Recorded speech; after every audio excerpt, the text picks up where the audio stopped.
안녕하세요, 여러분. 칼 융의 지혜로 현대 한국 가정의 마음을 치유하는 첫 번째 융심리학자입니다. 혹시 이런 질문 해보신 적 있으신가요? 우리는 왜 돈 때문에 가족과 갈등을 겪을까요? 왜 부모님은 돈에 대해 늘 불안해하시고 그 불안감이 나에게도 그대로 전해지는 걸까요? 또는 왜 내 배우자나 자식은 돈을 대하는 태도가 나와 이렇게 다를까? 이해할 수 없다고 느끼실 때가 있으셨을 겁니다. 칼 융은 이 질문을 통해 인간의 무의식이 돈에 대한 태도에 얼마나 깊이 관여하는지, 특히 부모의 영향과 그 안에 숨겨진 원형들이 어떻게 우리의 재정적 삶을 지배하는지에 대한 이론을 발전시켰습니다. 돈은 단순한 교환 수단이 아니라 우리의 가장 깊은 불안, 욕망, 그리고 가족의 집단 무의식이 투영되는 거대한 스크린과 같습니다. 이런 경험 한 번쯤 있으시죠? 부모님의 재정적 불안이 마치 나의 불안인 양 느껴져서 돈을 벌어도 만족스럽지 않거나 반대로 돈을 쓰는 것에 죄책감을 느끼게 되는 경험 말입니다. 또는 부모님이 늘 돈이 최고다, 아끼고 또 아껴야 한다고 말씀하셨던 것이 내 안의 잠재의식에 뿌리 깊게 박혀서 돈을 자유롭게 쓰지 못하는 경우가 있으실 겁니다. 반대로 돈을 너무 쉽게 생각하거나 늘 부모님께 의존하는 방식으로 재정적 문제를 해결하려는 경향도 부모의 영향에서 자유롭지 못합니다. 오늘 이 영상을 끝까지 시청하시면 융의 심오한 돈에 대한 태도 분석을 통해 여러분의 숨겨진 재정적 그림자를 발견하고 부모로부터 물려받은 무의식적인 돈의 패턴을 완전히 이해하며 나아가 개별적인 건강한 재정 습관을 형성할 수 있는 구체적인 방법을 찾으실 수 있을 겁니다. 분명히 말씀드리지만 융의 통찰력으로 이 모든 문제를 해결할 수 있습니다. 자, 시작하기 전에 구독과 좋아요로 이 여정을 응원해 주시면 감사하겠습니다. 우리는 흔히 돈 문제를 경제적인 관점에서만 바라보곤 합니다. 수입이 적어서, 지출이 많아서, 투자를 잘못해서 등 표면적인 원인에만 집중하죠. 하지만 융의 관점으로 보면 돈은 우리 내면의 깊은 심리적 갈등과 가족의 무의식적 패턴이 고스란히 드러나는 강력한 상징입니다. 특히 돈에 대한 우리의 태도에는 부모의 원형과 그림자가 그대로 투영되어 있기에 이를 이해하는 것이 중요합니다. 첫 번째, 부모의 돈 그림자가 자식에게 투사되는 현상입니다. 융은 사람이 의식적으로 받아들이기 싫거나 인정하기 힘든 자신의 측면을 그림자라고 불렀습니다. 이 그림자는 종종 무의식적으로 타인에게, 특히 가까운 가족에게 투사됩니다. 돈에 있어서도 마찬가지입니다. 예를 들어, 어릴 적 가난에 대한 깊은 불안감을 겪었던 부모는 자식에게는 재정적으로 성공해야 한다는 강박적인 메시지를 보내거나 반대로 돈을 쓰는 것을 극도로 비난하는 모습을 보일 수 있습니다. 부모 자신이 가난에 대한 두려움 또는 돈에 대한 과도한 집착을 그림자로 가지고 있다면 그 그림자는 돈이 없으면 안 된다는 무의식적인 메시지로 자식에게 투사됩니다. 예를 들어볼까요? 평생을 알뜰하게 살아오셨고 한 푼이라도 아끼는 것이 미덕이라고 생각하는 어머니가 있다고 가정해봅시다. 이 어머니는 사실 젊은 시절 극심한 경제적 어려움을 겪었을 수 있습니다. 그 경험은 어머니 내면의 가난은 곧 죽음과 같은 두려움이라는 강력한 그림자를 형성했습니다. 의식적으로는 나는 돈에 초연하다고 생각할지라도 무의식적으로는 돈을 잃는 것에 대한 극심한 공포가 존재합니다. 이 어머니는 자식이 조금만 사치를 부리거나 돈을 과감하게 투자하려 하면 몹시 불안해하고 비난합니다. 돈은 함부로 쓰는 게 아니다. 너는 아빠처럼 돈 관리를 못한다. 와 같은 말이 무의식적으로 자식에게 너는 돈을 낭비하는 사람이다. 너는 재정적으로 무능력하다는 그림자를 투사하는 것이죠. 자식은 무의식적으로 부모의 이러한 메시지를 내면화하여 돈을 버는 데는 능숙하지만 쓰는 데는 죄책감을 느끼거나 돈이 많아도 늘 불안감을 느끼는 재정적 패턴을 갖게 될 수 있습니다. 이는 부모의 그림자를 자신의 것으로 착각하고 살아가는 전형적인 예입니다. 두 번째, 성공 콤플렉스와 희생 컴플렉스가 돈과 얽혀있는 양상입니다. 한국 사회에서 효도 콤플렉스와 더불어 가장 강력하게 작용하는 것 중 하나가 바로 성공 콤플렉스와 희생 콤플렉스입니다. 성공 콤플렉스는 부모의 기대에 부응하여 좋은 학교에 가고 좋은 직장에 취직하며 경제적으로 부유해야 한다는 압박감에서 비롯됩니다. 돈은 이러한 성공의 척도가 되기에 돈을 많이 버는 것이 곧 부모님의 사랑을 받고 효도하는 길이라는 무의식적인 믿음이 형성됩니다.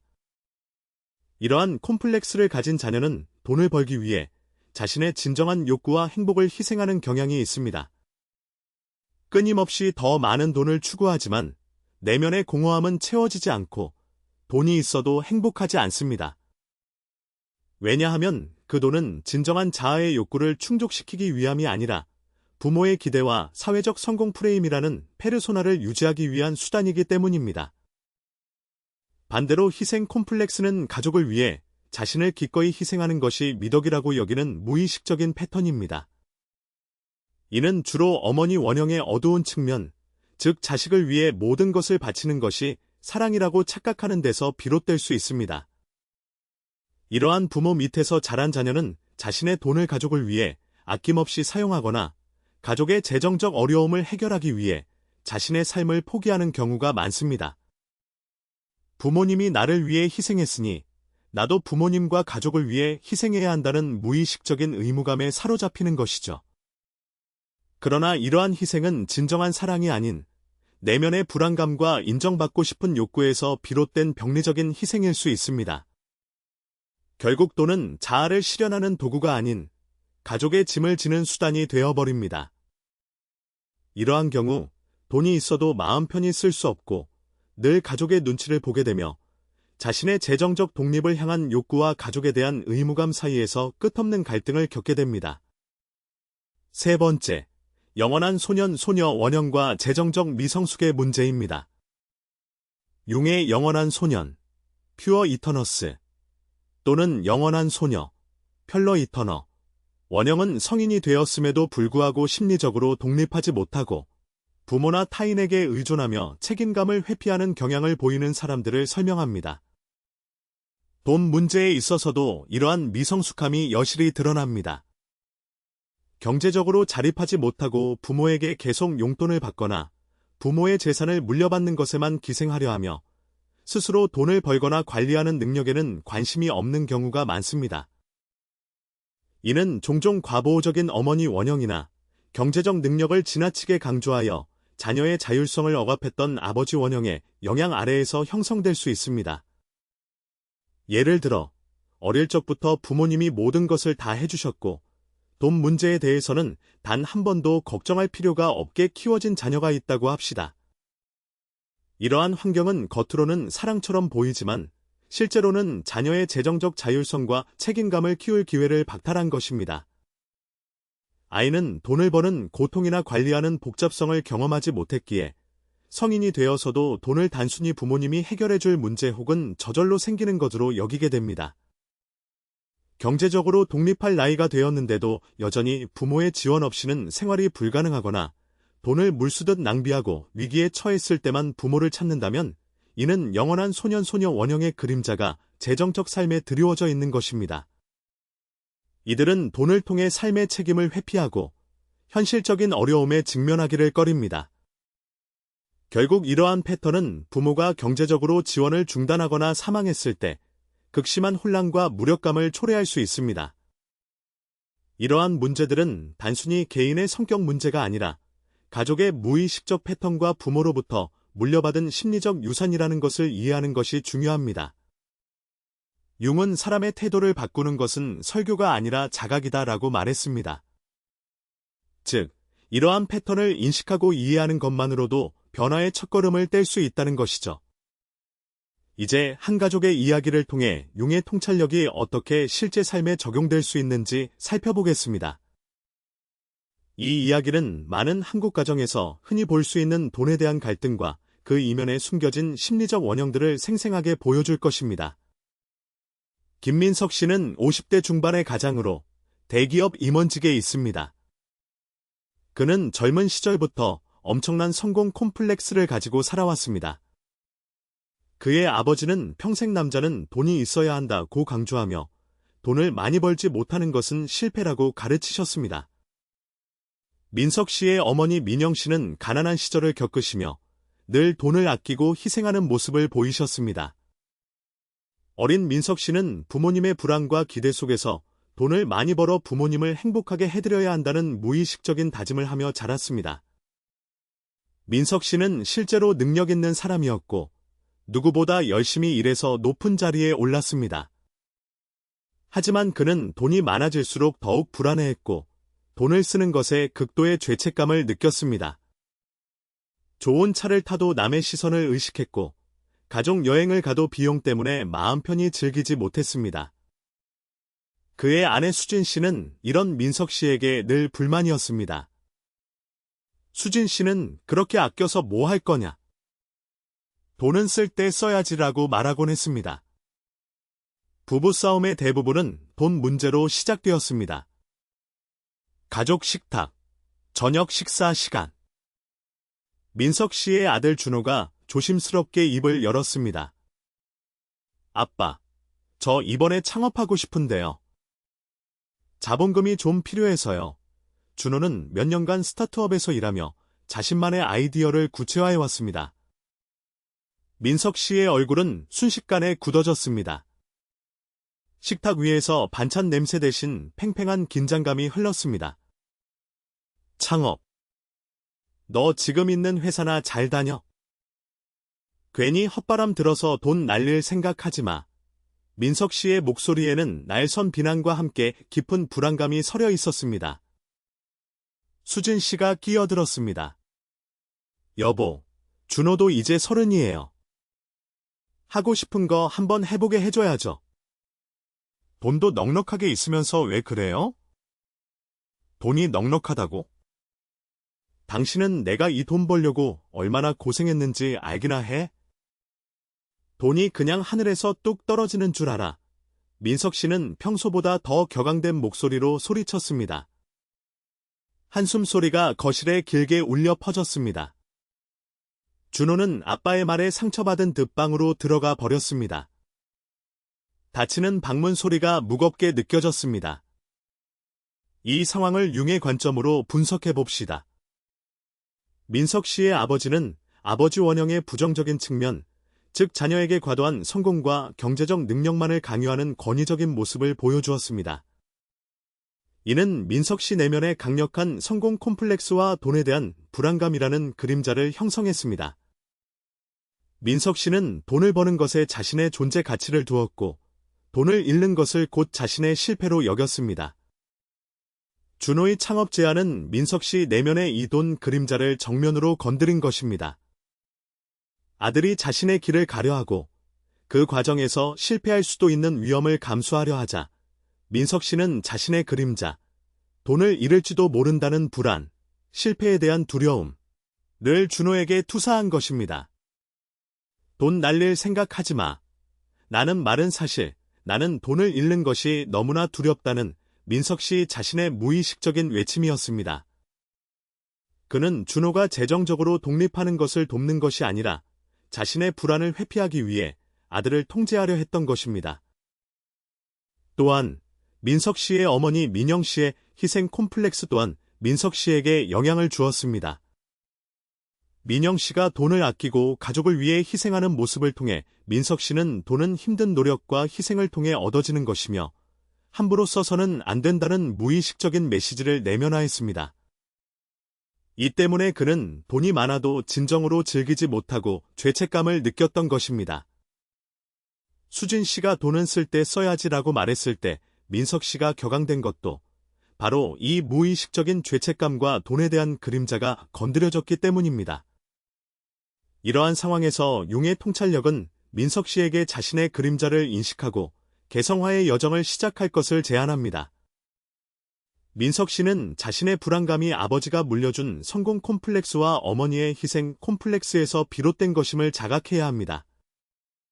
준호에게 투사했던 비난은 사실 자신의 내면에 존재하는 두려움이라는 것을 깨달아야 합니다. 민석 씨는 융심리 상담가를 찾아갔습니다. 상담사는 민석 씨에게 아버지와의 관계, 어머니의 재정 습관에 대한 이야기를 깊이 들어주었습니다. 그리고 물었습니다. 민석 씨, 당신은 돈이 많아질수록 더 불안해진다고 하셨습니다. 그 불안의 진짜 뿌리는 무엇이라고 생각하십니까? 그것은 돈이 사라질까봐 두려운 것입니까? 아니면 돈이 사라지면 나는 실패한 사람이라는 정체성이 될까봐 두려운 것입니까? 민석 씨는 한참을 침묵했습니다. 그리고 눈물을 흘렸습니다. 저는 아버지가 저를 실패자라고 생각하실까봐 두려웠습니다. 어머니가 저를 위해 희생하셨는데 제가 돈을 함부로 쓰면 불효하는 것이라고 생각했습니다. 이 모든 돈이 저의 것이 아니라 부모님의 기대와 희생을 대변하는 것이라고 생각했던 것 같습니다. 상담사는 민석 씨에게 그림자 인식 훈련을 제안했습니다. 민석 씨가 가장 싫어하는 돈에 대한 태도는 무엇입니까? 예를 들어, 돈을 펑펑 쓰는 사람, 돈에 무관심한 사람, 돈 때문에 가족을 버리는 사람 등 말입니다. 그 특징들을 적어보고 왜 그것이 그렇게 싫은지 탐색해 보십시오. 민석 씨는 돈을 무책임하게 쓰는 사람을 가장 싫어한다고 적었습니다. 그리고 깊이 생각해보니 자신의 내면에는 사실 돈에서 자유롭고 싶은 무책임한 그림자가 있었음을 발견했습니다. 하지만 그는 그 그림자를 부인하고 억압하며 살았던 것입니다. 또한 상담사는 투사 회수 연습을 시켰습니다. 아들 준호에게 돈 날릴 생각하지 말라고 했던 말은 사실 민석 씨 자신에게 하는 말이었습니다. 나는 돈을 잃을까봐 두렵고 실패하는 것이 두렵다는 것을 준호에게 투사한 것입니다. 이제 그 투사를 회수하십시오. 나는 실패할까봐 두렵다. 나는 돈을 잃는 것에 대한 불안감이 크다라고 스스로에게 솔직하게 말해보십시오. 민석 씨는 이러한 자각 과정을 통해 자신의 돈에 대한 불안과 강박이 부모로부터 물려받은 무의식적인 패턴이었음을 깨달았습니다. 그는 이제 돈이 자신의 존재 가치를 증명하는 수단이 아니라 자신의 삶을 풍요롭게 하고 진정한 자아를 실현하는 도구로 인식하기 시작했습니다. 그는 아들에게 진심으로 사과하고 준호의 창업 아이디어를 존중하며 재정적 지원을 약속했습니다. 단, 준호가 스스로 사업 계획을 수립하고 책임감을 가질 것을 조건으로 했습니다. 이러한 변화는 민석 씨 가족의 분위기를 완전히 바꾸어 놓았습니다. 민석 씨는 더 이상 돈에 얽매이지 않고 진정으로 가족과 시간을 보내는 것에 집중하게 되었습니다. 수진 씨와의 관계도 훨씬 부드러워졌고 준호는 아빠의 지지와 신뢰 속에서 성공적인 스타트업을 일궈낼 수 있었습니다. 이 가족은 돈이라는 강력한 상징을 통해 서로의 그림자를 이해하고 각자의 개성화 과정을 시작할 수 있었던 것입니다. 이제 여러분의 삶에 이러한 융의 지혜를 적용하여 실질적인 변화를 이끌어낼 수 있는 구체적인 해결책들을 제시해드리겠습니다. 돈에 대한 태도를 바꾸는 것은 하루아침에 이루어지지 않지만 작은 변화가 큰 차이를 만듭니다. 첫 번째, 나의 돈 그림자를 인식하는 자기 탐색 연습입니다. 종이와 펜을 준비하십시오. 별표 1단계. 돈에 대한 나의 가장 큰 불안감 3가지를 적어보세요. 별표 예를 들어 돈이 없어지면 불안하다. 돈이 없으면 무시당할 것 같다. 돈 때문에 가족에게 피해를 줄 것 같다 등입니다. 별표 2단계.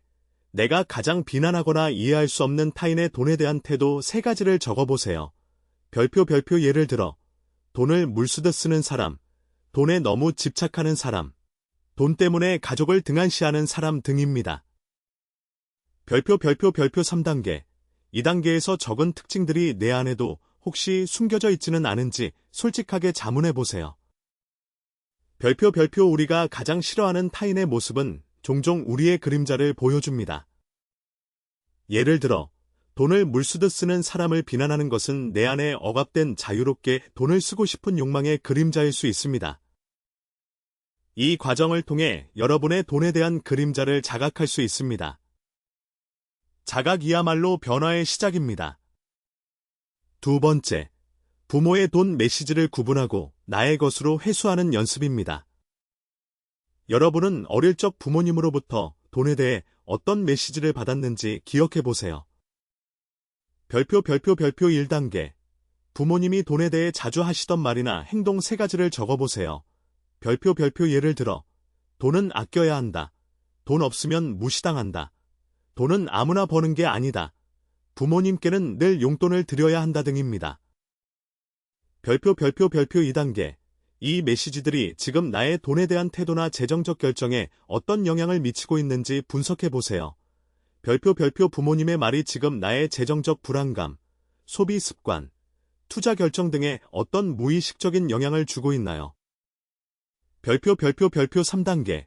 이제 그 메시지들을 부모님의 것과 나의 것으로 구분하십시오. 별표 부모님의 경험과 시대적 상황에서 나온 메시지일 뿐, 그것이 반드시 나의 진리일 필요는 없다는 것을 깨달으십시오. 엄마가 돈을 아끼라고 하셨지만 나는 나의 필요에 따라 현명하게 돈을 쓸 권리가 있다와 같이 스스로에게 선언해보세요. 융은 진정한 자아가 되는 것이 인생의 목표다라고 했습니다. 부모의 그림자에서 벗어나 나다운 재정적 가치관을 세우는 것이 개성화의 중요한 부분입니다. 3번째, 건강한 재정적 경계를 설정하는 의사소통 전략입니다. 돈 문제로 가족과 갈등이 생길 때 사용할 수 있는 구체적인 문구들입니다. 별표 부모님께 재정적 독립을 선언할 때, 영원한 소년소녀 원영의 독립 별표. 어머니, 아버지, 제가 이제 제 삶의 재정적 책임은 스스로 지고 싶습니다. 지금까지 보살펴 주셔서 진심으로 감사드리지만 이제는 제가 혼자 힘으로 서고 싶어요. 온화하지만 단호하게.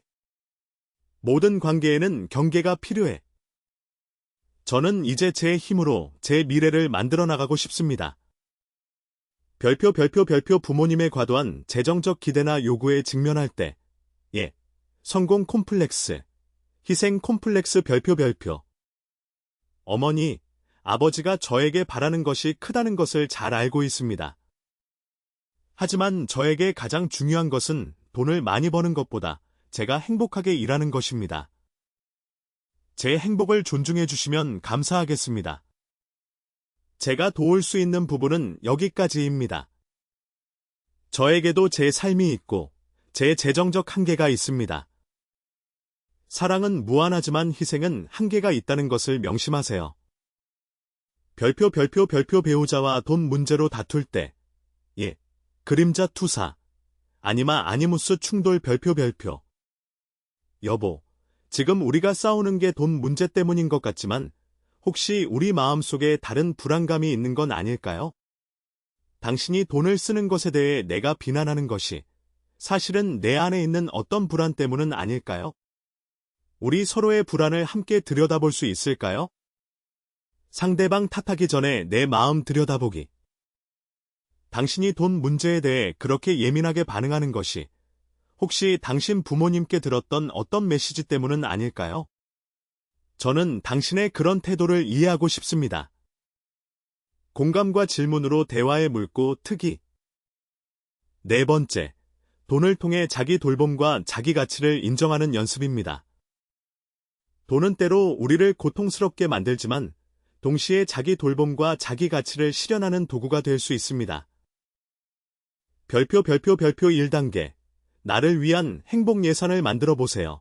별표 매달 일정 금액을 나 자신을 기쁘게 하고 나의 성장을 돕고 나의 스트레스를 해소하는 데 사용할 돈으로 책정해 보세요.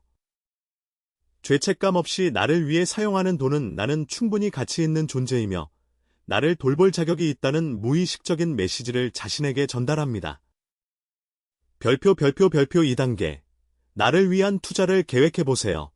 별표 돈을 모으거나 쓰는 것에만 집중하기보다 나의 성장과 미래를 위한 투자, 교육, 취미, 건강 등을 구체적으로 계획하고 실행해보세요.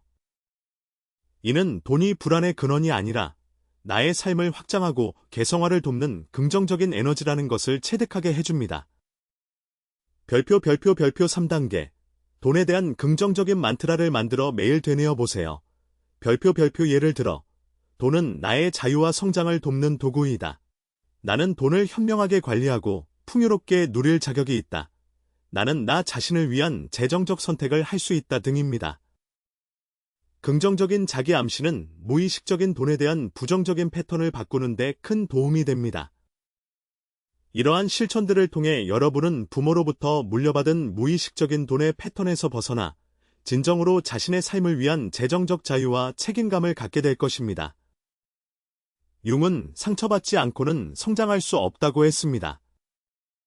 돈 문제로 인한 상처와 갈등 또한 여러분이 더 깊이 성장하고 개성화할 수 있는 소중한 기회가 될 수 있습니다.